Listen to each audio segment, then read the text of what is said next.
tuguhaye ikaze wowe tubana hano ku isengesho ribohora official mu mwanya mwiza w'ijambo ry'Imana ndetse no gusenga. Imana amahoro iguhe karibu, tegura umutima wawe, tegura ubwenge bwawe kugira ngo wakire ijambo ry'Imana ribashe kugira aho rikuvana naho rikugeza, kuko n'Imana ishaka kugira ikikora cyose. Iyo yitumye ikagira ikintu igambirira gukora, yohereza ijambo ryayo. Yigize icyo ishaka gukora ku buzima bw'umuntu mu isi muri rusange, yohereza ijambo ryayo. Umunsi iri mu isi y'umwuka, aho yari iri iyi si itarabaho, ndetse n'ijuru tubona ryo sanzure naryo ridahari, yaricaye itangira kohereza umwuka wayo, atangira kugendagenda hejuru y'amazi. Isi yaricuze umwijima, nta kintu namba cyari gihari hano mu isi kuri uyu mubumbe ubona. Umubumbe hari igihe utari uriho, wari ucuze umwijima urengewe n'amazi, nta sanzure ufite, nta nyenyeri ufite, nta zuba ufite, nta kwezi ufite. Uyu mubumbe hari igihe wabayeho udafite ibiti, udafite ibyatsi, udafite ibimera, udariho amatungo, nta kintu kiwuriho, ndetse uko wagaragaraga ntabwo wari ucuze umwijima. Mwuka rero Uwiteka ngo agendagenda hejuru y'amazi. Noneho igihe yazaga agendagenda hejuru y'amazi, Imana igiye gukora, ibanza gutuma umwuka wayo ku mutima w'umuntu. Umutima w'umuntu ugakangukira gushaka Imana, umutima w'umuntu ugakangukira kwegera Imana. Noneho wakwegera Imana, Imana ikarekura ijambo ku buzima bwawe. Ndagusengera kano kanya mu izina rya Yesu Kristo kugira ngo umwuka w'Uwiteka akuzeho, akwegere, agufata kwegereza Imana Data wa twese. Hanyuma Imana Data wa twese ikurekurireho ijambo ry'ubuzima, ikurekurireho ijambo rigutandukanya n'ibintu ubona bihari bikugarije mu izina rya Yesu. Hari ibyo ubonesha amaso yawe, hari n'ibyo utabonesha amaso yawe. Umwuka w'Uwiteka nagufata kwegera, guhuze n'Imana nyakuri. Imana nyakuri ikurekuriraho ijambo ryayo rikubohore. Iyi Mana nyakuri dusenga, Imana y'ukuri, n'Imana igaragarira mu bikorwa, igaragarira mu mirimo, igaragarira mu butabazi burenze ubw'abana b'abantu. Iyo ivuga ngo ubuhangange bwayo no gukomera kwayo ibicisha mu ijambo ryayo, ikarengera uwo igomba kurengera, ibicisha mu ijambo ryayo, igatabara uwo igomba gutabara. Ubuhangange bwayo no gukomera kwayo n'ububasha bwayo, igihe cyageze ikagira umuntu ishaka gukura mu kaga, yohereza ijambo rikamukura mu kaga, rikamukura mu makuba, rikamuvana, rikamukiza indwara, rikamukiza ibyago, rikamukiza amakuba. Iyi Imana igushaka ibanza kohereza umwuka wayo, ukumva mu mwuka wawe, umwuka wawe ukaba wakujyana, umwuka wera ukaba waza ukinjira mu mutima wawe, ukakuganisha hano ku isengesho ribohora official, kugira ngo wumve ijambo ry'Imana, kuko Imana ibishaka kugira icyo ikora mu buzima bwawe. Iyi Mana rero nahoze mbikubwira yuko igihe cyabaye umuhumbe nta kintu kiwuriho, ariko ishaka ko hari ikintu kiwubaho, wongera gusukurwa, usa neza, ukamera gutya, ukaba umubumbe wifuzwa n'abantu. Buri muntu wese upfa ntabwo bayifuza kuwuvaho, kuko nyine n'uwifuza gupfa ni wa wundi nyine Satani aba yatatse, ni wa wundi Satani aba yateye kwiheba, yamuteye kwiyanga. Ariko uyu mubumbe ukomeza uku nguku, hari igihe utari umeze uku nguku, hari igihe wari umubumbe utaturwa n'ikiremwa muntu icyo ari cyo cyose, utari uwo kwifuzwa kuko nta kintu cyari kiwuriho. Mu itangiriro igice cya mbere kuva ku murongo wa mbere, Imana rero igiye kuwutunganya, yohereza umwuka. Nyuma yo kohereza umwuka, aza agendagenda hejuru y'amazi. Nyuma y'uwo mwuka maze yohereza ijambo, iravuga ngo habeho umucyo. Yasi yari icuze umwijima. Hanyuma Imana ivuze ngo habeho umucyo, ako kanya umucyo uhita uboneka. Imana itandukanya umucyo n'umwijima. Nubwo ngo hari igihe rero hari umwijima gusa, isi icuze umwijima gusa, nta kindi, nta mucyo uboneka. Imana yohereza ijambo, iravuga ngo habeho umucyo. Umucyo ubaho, ako kanya habaho gutandukana umwijima n'umuco. Ndagusengera kugira ngo kano kanya hagire igitandukana n'ubuzima bwawe. Birashoboka ukaba wibona mu mibereho yawe nta kintu gihari namba, nta kintu gihari iburyo n'ibumoso. Yego nta nshuti, nta muvandimwe, nta musaponso wari wese wagusaponsoringa, nta muntu wagushyigikira, nta muntu uri inyuma y'ubuzima bwawe. Huna musada mbele na nyuma, huna mtu yoyote wa kukusapoti.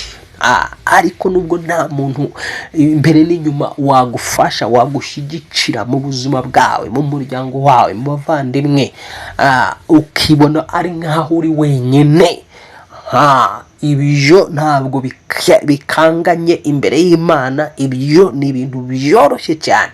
Yani iyo ni shida ndogo mbele ya Mungu, kuko Imana ni Imana irema ibitariho bikabaho. Nubwo nta muntu hari mu buzima bwawe wagushyigikira, Imana ibasha kurema umuntu akaza akagushyigikira.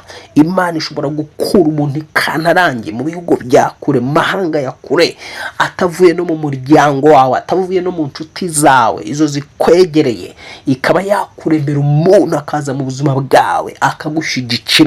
Iyi ni Imana irema ibitariho bikongera bikabaho, ibitariho igibirema bikabaho. Noneho ibyigeze kubaho bigakurwaho, Imana ishobora kongera kubigarura. Ubwo nshatse kuvuga ibyapfuye. Ushobora kuba nkurikirana wenda wowe warigeze kuba umuntu ukomeye, warigeze kuba umutunzi, warigeze kuba uri umuntu umeze neza, wiyubashye, ufite buri kimwe cyose, uvuga ari kwijyana, ariko aka kanya ukaba warakubiswe hasi, uri down kabisa, uri umuntu ucujuguritse, uciriritse, udafite ijambo mu muryango. Inama z'umuryango ziraterana, ntuhamagarwe, gahunda z'umuryango ntibaziguhamagaremo kuko bakubona ko nta kintu wafasha. Kandi hari igihe cyabayeho ikibazo cyose cyabaga mu muryango niwe wabanzaga guhamagarwa. Ndagira nkubwire ngo bitewe n'ubushobozi wari ufite, aka kanya bukaba ntabwo, uramutse wegereye Imana isumba byose ishobora kongera kuzura ibyo byapfuye, bikongera bikabaho. Ibihe byiza ku buzima bwawe bikongera bikabaho, inshuti zikongera zikakugarukira, imigisha y'Imana ikongera ikakuzaho, ukongera ukagira ijambo muri sosiyete no mu muryango wawe. Birashoboka nawe ukaboneza amatwi rero uri umuntu, ahubwo wowe kuva wavuka kugeza aka kanya utigeze ubona neza y'abana b'abantu. Ntabwo wabaye nka rwa ruhinja Bibiliya igaragaza muri Ezekiel igice cya 16 rwigaraguraga mu ivata. Umunsi rwaravutse, rumaze kuvuka, ntibarwuhagira, ntibarwoza. Reka dusome icyo gice wumve iby'uru ruhinja. Reka dusome iby'iki gice wumve iby'uru ruhinja. Birashoboka ukaba hari umuntu ijambo ry'Imana rigendereye uyu munsi kugira ngo rimuhindurire ubuzima. Ijambo ry'uno munsi hari umuntu rigendereye kugira ngo rimukure mu ivata. Muri Ezekiel igice cyaho cya 16 reka dusome uwo murongo. Reka dusome uwo murongo, icyo gice turebe ngo ijambo ry'Uwiteka ryongera kunzaho riti. Urumva ni ijambo ry'Uwiteka ryazaga ku muntu. Hari ijambo ry'Uwiteka rikujeho nawe muri uyu munsi mu izina rya Yesu. Ngo mwana w'umuntu, menyesha Yerusalemu ibizira byabo, uvuge uku niko Uwiteka abwira abaYerusalemu, inkomoko yawe n'akavukire yawe uri wo mu gihugu cya Kanani, so yari Umwamori, nawe nyoko yari Umuhitikazi. Kavukire yawe umunsi wavutseho, umukungwe wawe ntibawushariye kandi ntibakujabuye n'amazi ngo ubonere. Ntabwo waruhije usigwa ngo ubonere, ntabwo waruhije usigwa n'akamuri, habe no kugushyira mu twahi tw'impinja. Ntawakurebanye imbabazi kugira ngo agukorereho ibyo akugiriye ibambe, ahubwo watawe ku gasozi ku munsi wavutseho kuko wagawaga. Nuko nkunyuzeho mbona wigaragura mu ivata ryawe, ndakubwira nti nubwo uri mu ivata ryawe ubeho nukuri, narakubwiye nti nubwo uri mu ivata ryawe ubeho. Urumva ukuntu uru ruhinja aho rwasanzwe. Icya mbere, bwa mbere rukivuka tuzi yuko uyu mwana avutse hari imirimo akorerwa, babanza kumutandukanya na nyina, bakazirika umukondo nyine n'iki, bakagira gute bakawutandukanya na nyina, bamara kumutandukanya na nyina bakamwuhagira, bamara kumwuhagira bakamusiga amavuta, bamara kumusiga amavuta bakamufatira mu twenda dushyashya. Mbega mwese murabizi imyiteguro y'umwana, iyo umuntu agiye kubyara umwana ukuntu agura imyenda mishya, agagura ibintu byose bikaba ari bishya. Igihe rero yavutse baganga bakamwuhagira bakamutunganya, umubyeyi aba yaraguze n'amavuta n'iki, umwana agafatwa neza. Uru ruhinja rero siko ntabwo rwigeze rugira aya mahirwe. Uyu mwana urimo uravugwa hano ntabwo yagize amahirwe. Yaravutse amaze kuvuka bamusiga mu ivata, ntibamwuhagira, ntibamukarabye ngo bamukureho ya maraso, bamukureho ya myanda bavanye mu nda ya nyina, ntibamutunganya. Noneho sasa batamutunganyije, ahubwo ngo bamuta ku gasozi. Bamutaye kuri ako gasozi, noneho ngo Uwiteka munyuraho. Uwo mwana ari kwigaragura ari no ku gasozi, izuba ryamukubise ari ryinshi, ibibazo ari byinshi, yigaragura mu ivata yenda gupfa. Urumva igihe ivata riba rikiri mu kanwa, aba no kuvuga rishobora no kumuniga agapfa. Uyu mwana rero ivata ryari rikiri mu kanwa ke, arimo aranigana naryo rimubuza kuvuga, ariko yigaragura muri rya vata, muri uwo mwanda, kandi ngo ari no ku gasozi. Uwiteka amunyuzeho ari muri iryo vata. Twabanje kubona ko inkomoko y'uyu mwana itari nziza. Uyu mwana yari yagize ibyago byo kuba, nk'uko wabyumvise, inkomoko y'uyu mwana, ise yari umwamori, nyina yari umuhetikazi. Abo bantu bombi ni abantu bari bizira ku Uwiteka ko batari bazi Imana, basengaga ibigirwamana. Aba bamori n'abahetikazi ntabwo bari bazi Imana rurema, ariko kubw'urukundo rw'Imana, Imana iciye kuri uruhinja. Nubwo ruvuka ku babyeyi batari beza, rwavukaga ku babyeyi badashoboye, rwavukaga ku babyeyi batazi Imana rurema. Noneho kuko batari banishoboye, nta nubwo barafite ububasha bwo kurutunganya no kurugirira neza, ngo barukarabye, barwuhagire, barusiga amavuta, barufatire mu myenda myiza. Ahubwo kuko bari badafite ubwo bushobozi, byabaye ngombwa ko barujugunya, baruta ku gasozi. Barutaye ku gasozi, Uwiteka arucaho ruri kwigaragura, avuga ngo yewe nubwo uri mu ivata uruhinja we, yewe wa mwana we nubwo uri mu ivata so na nyoko bagutaye ku gasozi, ndakubwiye ngo baho iryo vata ntirikwice.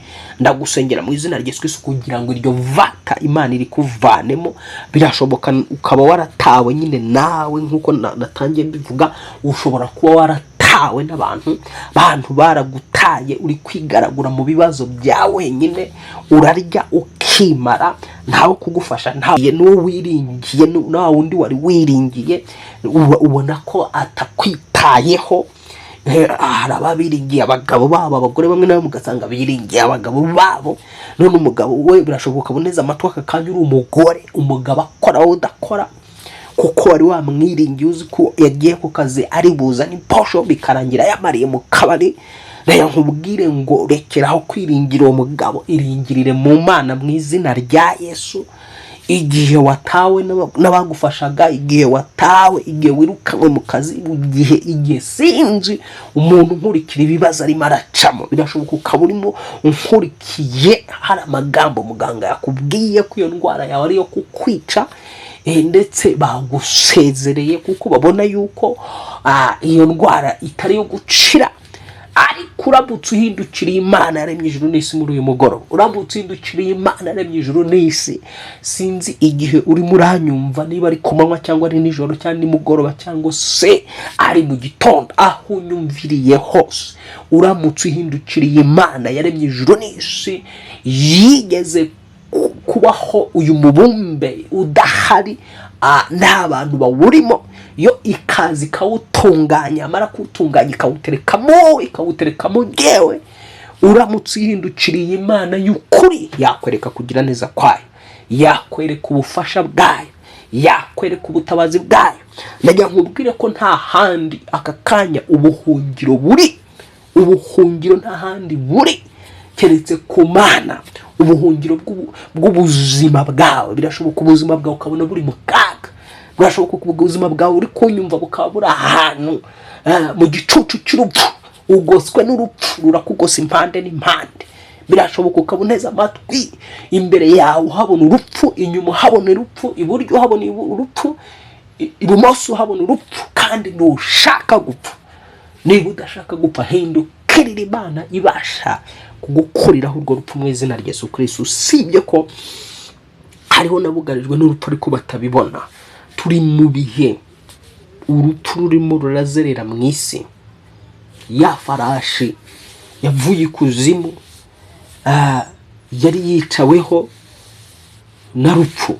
Hari mu byahishuwe, hari igitabo kivuga ngo nuko ngiye kubona mbona marayika ukomeye araza afungura urwobo rw'ikuzimu.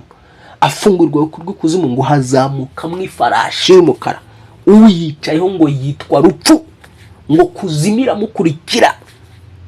Rupfu rero arimo arasirikira mu isi akurikiwe na kuzimu kugira ngo batware benshi, bamanure benshi kuzimu. Nuvuga ngo rupfu rwo rufata umuntu rukajugunya kuzimu, rufata umuntu rukajugunya kuzimu, ruraza rukagushinguza mu mubiri wawe, rwamara kugushinguza mu mubiri wawe w'imbere rugahita rujugunya kuzimu. Nta wundi wanesheje urupfu keretse Kristo wanesheje, keretse umwami w'abantu, keretse umukiza ari we Yesu Kristo. Urasabwa gushaka Imana mu gihe nk'iki, kuko usibye n'ibyo urupfu rurimo rurazerera mu isi rushaka uwo rutwara. Hari urupfu rutwara umuntu w'imbere, hakaba n'urutwara umubiri. Izo mpfu zose niko iyo mikorere ya rupfu yose, iyo ni imikorere ikorwa n'umwuka witwa rupfu.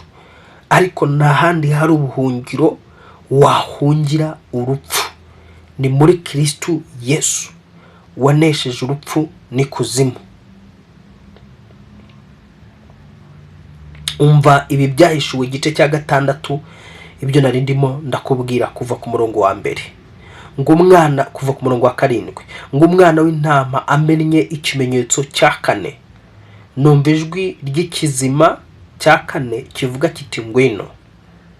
Kuko nuko ngiye kubona mbona ifarashi y'igitare igajutse, kandi uyicayeho yitwa rupfu. Pardon, navuze ngo ni farashi y'umukara, ariko hano biritweretse yuko ngo nuko ngiye kubona mbona ifarashi y'igitare igajutse, kandi uyicayeho yitwa rupfu, kandi kuzimu iramukurikira. Nuko bahabwa ubutware bwa 1/4 cy'isi, ngo babicishe inkota n'inzara n'urupfu n'ibikoko byo mu isi. Urumva ukuntu urupfu na kuzimu bahawe ubutware bwo kwica 1/4 kibicishije inzara. Kumbe urupfu iyo rutahawe ubutware ku mwana w'umuntu ntabwo rumutwara, rutwara umuntu kuko rwahawe ubutware. Ninde wabasha kugukiza urupfu rw'ubuzima? Ninde wabasha kugukiza urupfu rw'imibereho? Ninde wabasha kugukiza urupfu rw'ibyo ukora ubona byapfuye? Ni Yesu Kristo wenyine ni wabasha guhagarika imbaraga z'urupfu. Mwisi kano kanya rero iyi farashi isa nk'iyazamuwe, isa nk'iyavuye ikuzimu, irimo irahiga abo ishikuza abitwara. Muri turi kumva intambara hirya no hino mwisi muri rusange, turumva inzara impande n'impande. Kano kanya aba expert ba oni bari kuvuga yuko mwisi nibura mu minota 15 haba hapfuye umwana yishwe n'inzara. Mu minota 15, minota 15 gusa umuntu umwe aba amaze gupfa yishwe n'inzara. birashoboka ukaboneza amatwi wenda wowe urya ugahaga nta kibazo cy'inzara ufite itarakugeraho, ariko hari ibice bimwe na bimwe mu isi inzara irimo iraca ibintu, abantu kurya ari ikibazo. Hari impunzi hirya no hino mu isi zataye ibyazo, zitabona ibiryo bihagije, zirya impungure nabyo zikarya impungure rimwe gusa. Bamwe ntizibagere, izo mpungure ntizibagereho. Ngo rero iyi nzara, hari urupfu rurimo ruricisha abantu inzara rukabatwara biciye mu nzara. Hari urupfu rurimo ruratwara abantu biciye mu ntambara ziri hano mu isi. Hari urupfu rurimo ruratwara abantu biciye mu ndwara zisanzwe za diabete, za kanseri n'izindi ndwara zose muzi. Hari urupfu rurimo ruratwara abantu biciye mu mpanuka, biciye mu burozi, mu mahembe, mu mbaraga ziri satanike. Ukuntu munsi satani yamanutse akajugunywa mu isi, ibuka ko yamanukanye 1/4 cy'abamarayika, kandi ntiyigeze yamburwa ububasha bwe. Hamwe n'abamarayika be ntibigeze bamburwa ububasha bwabo. Ni ibiremwa, ibyo ni ibiremwa by'umwuka utabonesha amaso yawe, birusha amaboko umwana w'umuntu, birusha imbaraga umwana w'umuntu, bikarusha umwana w'umuntu ubwenge, bikarusha umwana w'umuntu ubuhanga, bukarusha umwana w'umuntu buri kimwe cyose. Hari bamwe hano mu isi babasha gukorana nabyo bikabigisha uburyo bwo kwica umuntu mu buryo bworoshye, bikarekurira ubwenge mu mwana w'umuntu bwo kuba yakwica umuntu mu buryo utamenyamo. Umuntu yifashishije iri koranabuhanga, yifatishije zino telefone tugendana, cyangwa se umuntu yifashishije amakuru agufiteho, akaba afite DNA yawe, akaba yabasha gukora drone. Ya drone igahabwa, ikayoborwa, bakayituma igakurikirana wowe aho uri mu bantu benshi cyane, ikaba ari wowe ihitana. Kumbe drone ugasanga ihetse urupfu ruje muri drone.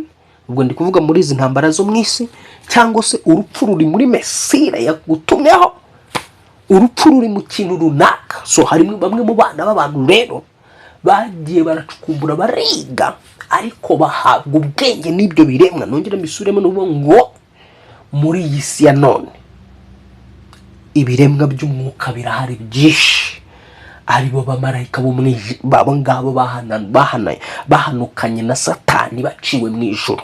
Ntabwo bigeze bamburwa ubuhanga bwabo, ntabwo bigeze bamburwa ubwenge bwabo.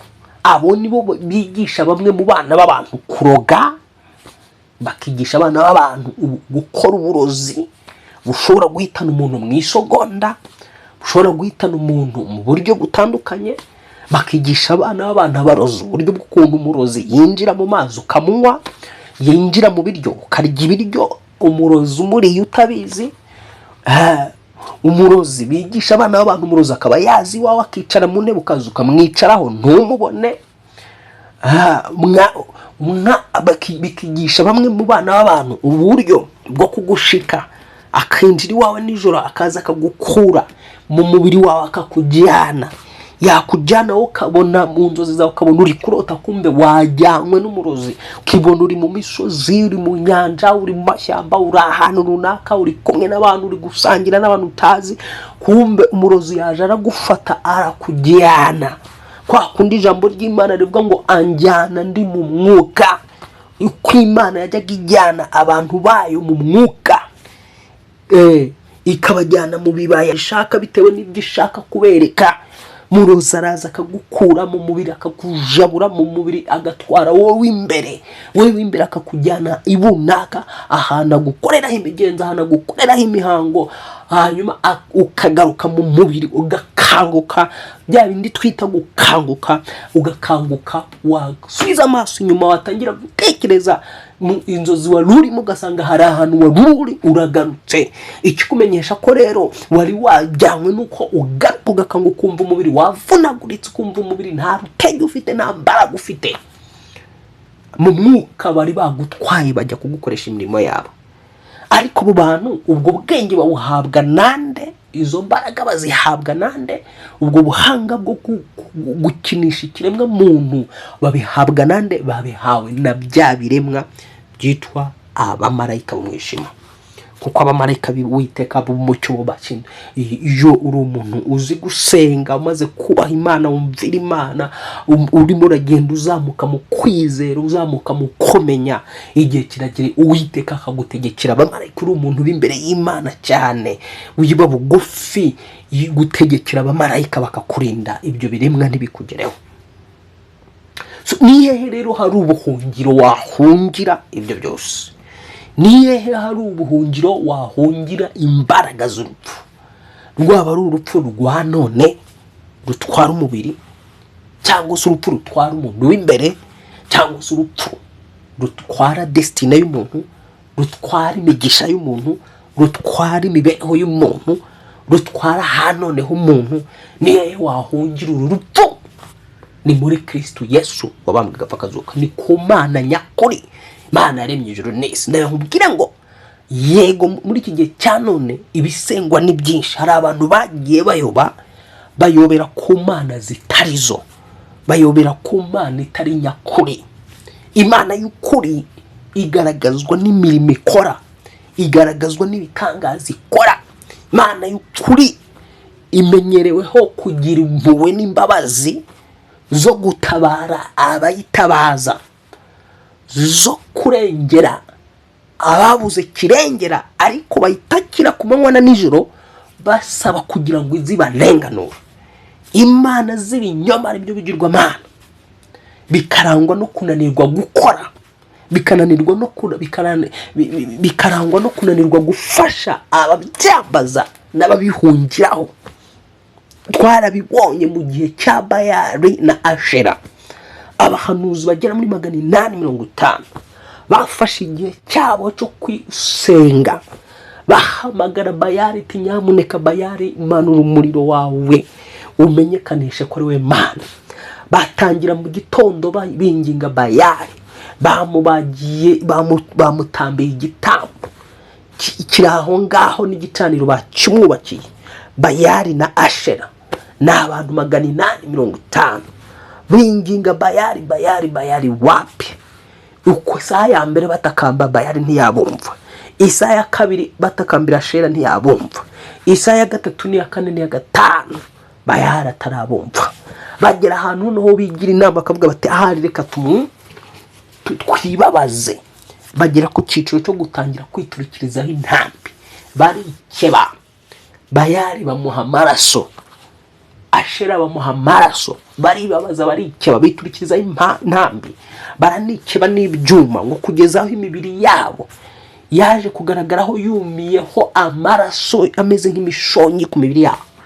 Ariko ntibakumva ijwi namba, ntibabona n'inzozi namba. Nibwo Eliya rero wasengaga Imana nyakuri yahabwa ati ngaho murekeraho rero. Ariko yabanje kubakwena akababwira ati ahari musakuze cyane. Bayali ashobora kuba ari mu zindi nama za Bayali genzi ziwe, ashobora kuba yazindutse, ashobora kuba asinziriye. Ni musakuze mukangure. Mbega gusenga Imana itari y'ukuri ukuntu bivuna. Gusenga Imana itari y'ukuri, kuyoba ku Mana itari y'ukuri, bitesa nyir'ubwite uba warayobeye mu bigirwamana. Bitesa nyir'ubwite, yani vinatesa huyo ambaye anayekuwa alipotea njia, alipotea Mungu wa kweli. Ndagusengera kugira ngo ntuzigere uzemira, ntuzigere uyoba Imana y'ukuri. Imana y'ukuri ni Imana yo muri Kristo Yesu, ni Imana ikiza abantu biciye muri Yesu Kristo, ni Imana ibohorera muri Kristo Yesu, ni Imana itanga ubuzima biciye muri Kristo Yesu, ni Imana itanga amahoro biciye muri Yesu Kristo, ni Imana ibabarira ibyaha biciye muri Kristo Yesu. Uwo Yesu Kristo niwe nzira n'ukuri n'ubugingo, niwe wenyine tuboneramo ubuzima nyabuzima, niwe nzira y'ubuzima, niwe nzira yo kubaho, niwe nzira yo gukira kwawe, niwe nzira y'amahoro yawe, niyo nzira yo kubohoka kwawe, niyo nzira yo kunesha kwawe, niwe nzira yo kujya mu ijuru, niwe nzira y'ubugingo buhoraho. Ko ukeneye ubugingo buhoraho, niwe nzira ko ukeneye gukizwa indwara ziwe zose, Yesu niwe wenyine ugomba gukirizwamo indwara zawe zose, kuko ijambo riravuga ngo uwo yihizeho intimba zacu n'imibabaro yacu arayikorera. Ngo ariko twebweho twamutekereje nk'uwakubiswe n'Imana agacumitwa nayo, ngo nyamara yashenjaguriwe, yacumitiwe ibyaha byacu, ashenjagurirwa gukiranirwa kwacu, igihano kiduhesha amahoro cyari kuri we, imibyimba ye niyadukirisha.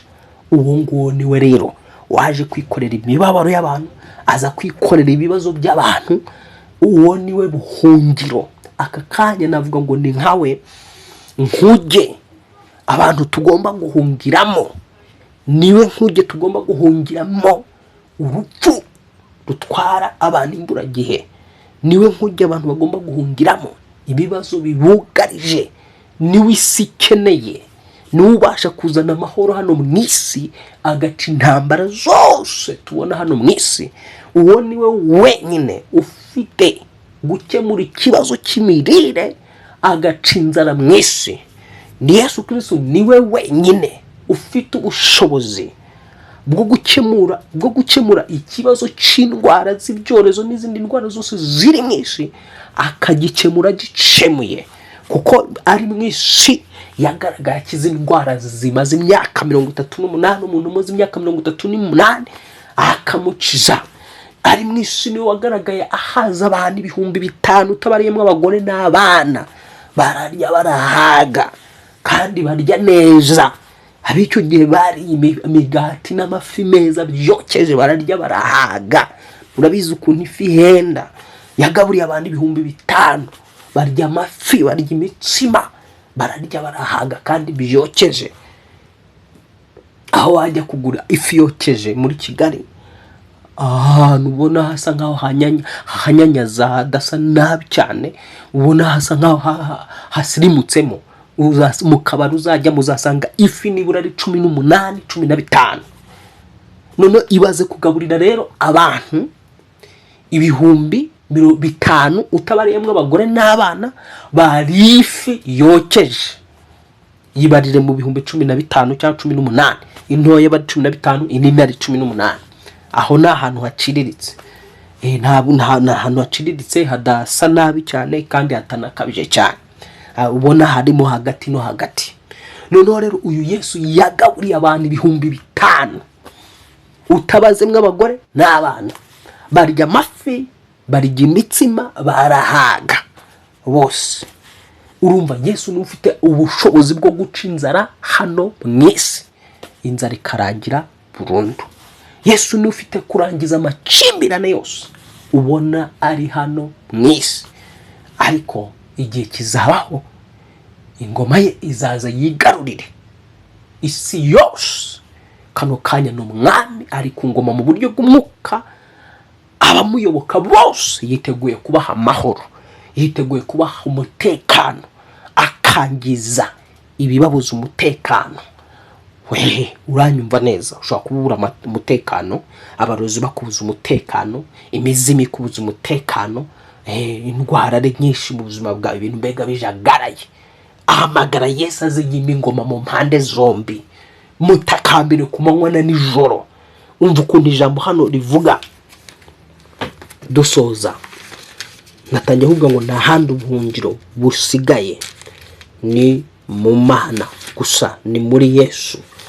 Isi y'iki gihe, ab'iki gihe, icyama bakamenya Imana, bakamenya icyabakiza, bakamenya cyabavana mu byago, icyakemura ibibazo bafite ni Yesu wenyine wabasha gukemura ibibazo biri mu isi, ari ibyawe bwite ku giti cyawe cyangwa ibiyange ku giti cyawe cyangwa ibiri mu isi muri rusange. Ijambo rivuga ngo wowe wicara mu ijuru, 123, wowe wicara mu ijuru. Zaburi 123, wowe wicara mu ijuru, kuri wowe niho mbuburira amaso, dore nk'uko amaso y'abagaragu bayahanga ukuboko kwa shebuja, nk'uko amaso y'umuja ayahanga ukuboko kwa nyirabuja, niko amaso yacu tuyahanga Uwiteka Imana yacu kugeza aho azatubabarira. Ndagukangurira gushaka Imana, ugatumbira amaso y'Uwiteka, amaso yagatumbira Uwiteka gusa, nta handi igisubizo kiri. Sogo imva anko yaguye igisubizo gito cyane bitewe n'ibibazo ufite. Nyoko nuko naso nuko, abo bo mu miryango bakemura ikibazo cyawe mu buryo babanakugira impuhwe. Imana baroroshya ntago bakemura ikibazo, ariko mu ijuru hari Imana ibasha kugukemurira ikibazo igikemuye. Mu ijuru hari Imana ibasha kugukiza ubwo burwayi bwakubayeho akome n'akaramata. Mu ijuru hari Imana ibasha kugukura icyo gisuzuguro nuyihanga amaso, nuyihanga amaso. Imbaraga zayo ziri kwirya kugira ngo igire umuntu irekuriraho agakiza kayo, kamubohora kamuvana mu bibazo. Ariko se uri hehe? Uri hehe? Kwikubona uri bize uhuze, uri hehe? Imana ihamagara damatadamu, uri he? Damu uri he? Ko ntari kukubona. Hari igihe Imana igibura abantu. Uyu munsi ntikubure mu izina rya Yesu. Noneho uyu nguyu aravuga ngo nk'uko amaso y'abaja bayahanga amaso y'abanyirabuja, niko amaso tuyahanga Uwiteka Imana yacu kugeza aho azatubabarira. Hanga amaso Uwiteka kugeza igihe azazana imbabazi ze zikagukura muri icyo kibazo, zigagukiza urupfu, zigagukiza bya biremwa twahoze tuvuga na bamwe mu bantu bakorana nabyo.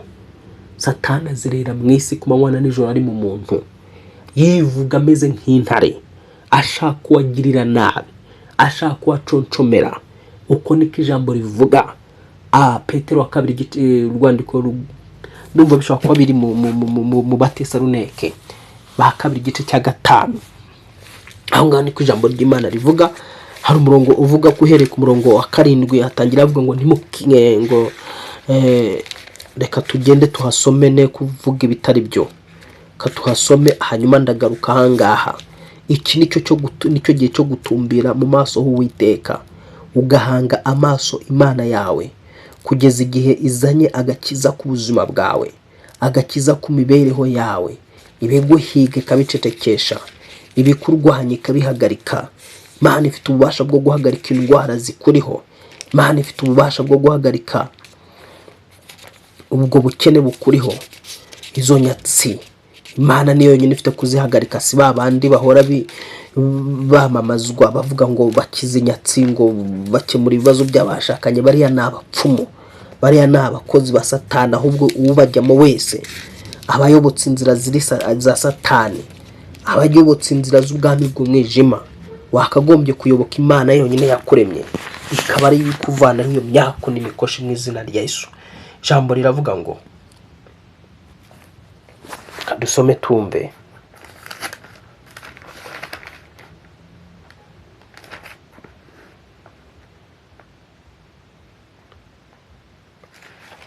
Reka dusome tumve uko ijambo ry'Imana rivuga.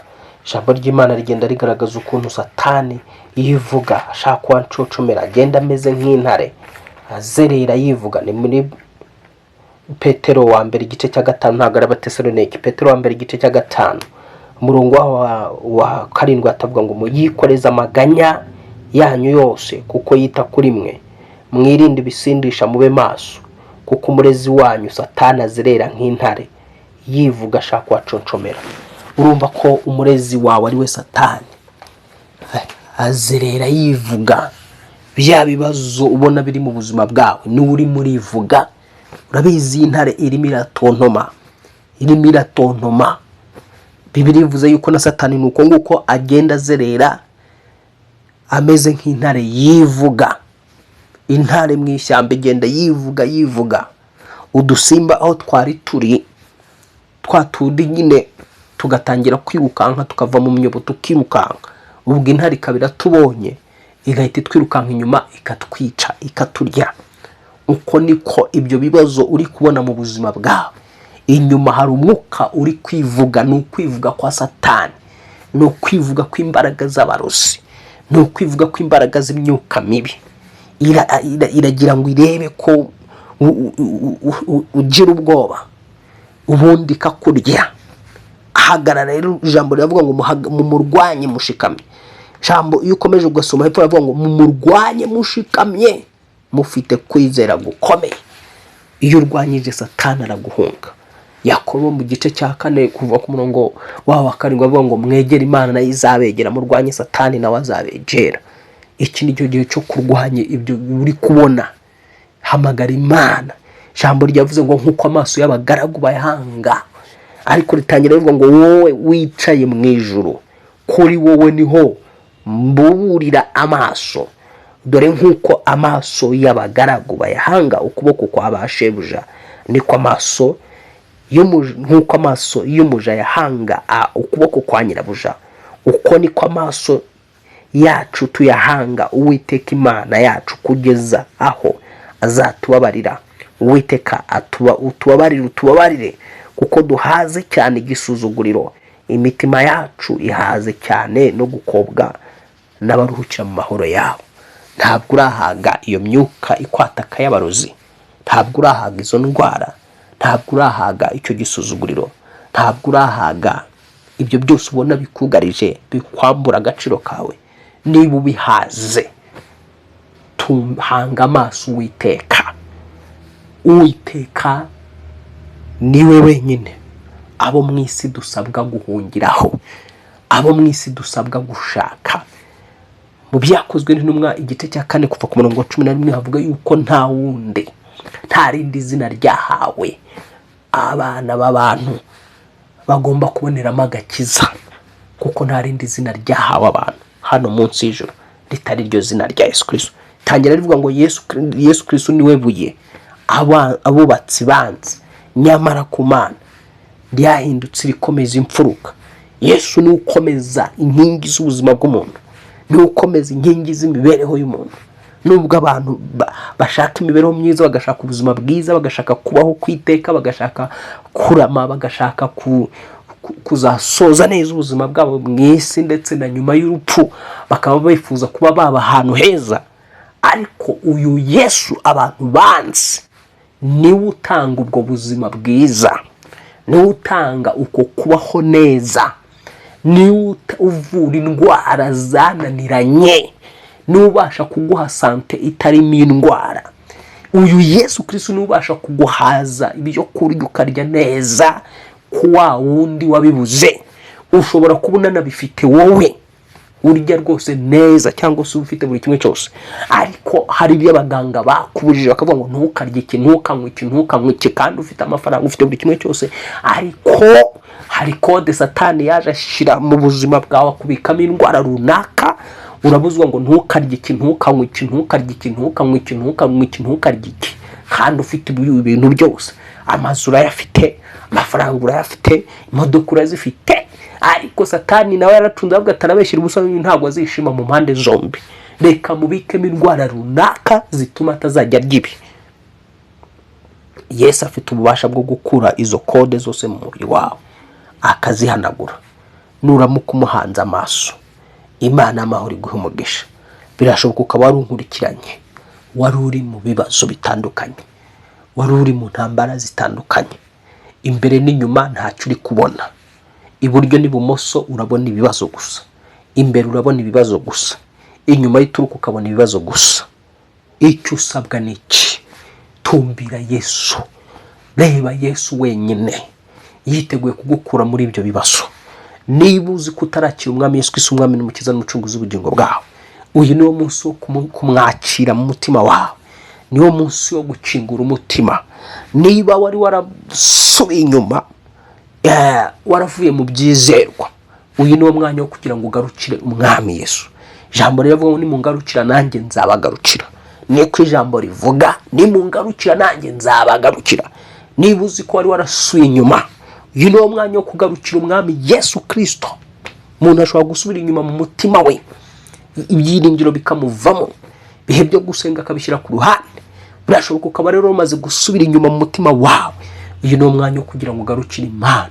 Abandi basubiye inyuma mu buryo bugaragara, uragenda usubira mu byaha wahozemo, usubira mu businzi, usubira mu nzogo, usubira mu busambanyi, usubira mu matiko, usubira mu byaha. Uyu ni umwanya wo kugarukira Imana yawe kugira ngo igukize, kugira ngo igutabare, kugira ngo igukize urupfu rwugarije ubuzima, rwugarije imibereho yawe, rwugarije akazi kawe, rwugarije imikorere yawe, rwugarije ekonomi yawe, rwugarije n'uwo mubiri wambaye rushaka kukuvana mu mubiri mburagihe. Ni Yesu wenyine mugarukira aragukiza. Reka rero kuri wowe uzi kutarinjiza Yesu Kristo mu buzima bwawe, sengana nanjye rino sengesho, umubwire uti mwami Yesu Kristo, nemeye ibyaha byanjye byose, ibyo nakoze kuva mu buto kugeza uyu munsi. Sabye imbabazi, amaraso yawe Yesu aze yuhagira umutima wanjye, nkureho urubanza n'ibirego by'ibyaha. Mbabarira ibyo nacumuye byose, mbabarira iby'ababyeyi banjye bose bagucumuyeho. Uyu munsi ndaguhindukiriye, nguhaye umutima wanjye Yesu Kristo, ngwino winjiremo. Nguhaye ubugingo bwanjye Yesu Kristo, ngwino buturemo.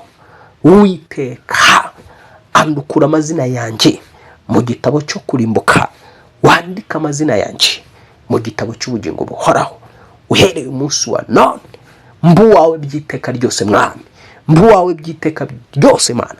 Ndakwihaye Uwiteka, muri Yesu Kristo ndakwihaye Mana ihoraho, muri Yesu Kristo ndakwihaye Mana isumba byose. Uyu munsi wa none nizeye ko unyakiriye, nizeye ko nawe Data wa twese unyanditse mu mubare w'abana bawe, unkuye mu mubare w'abarimbuka, unyanditse mu gitabo cy'ubugingo buhoraho. Uhereye umunsi wa none kugeza iteka ryose.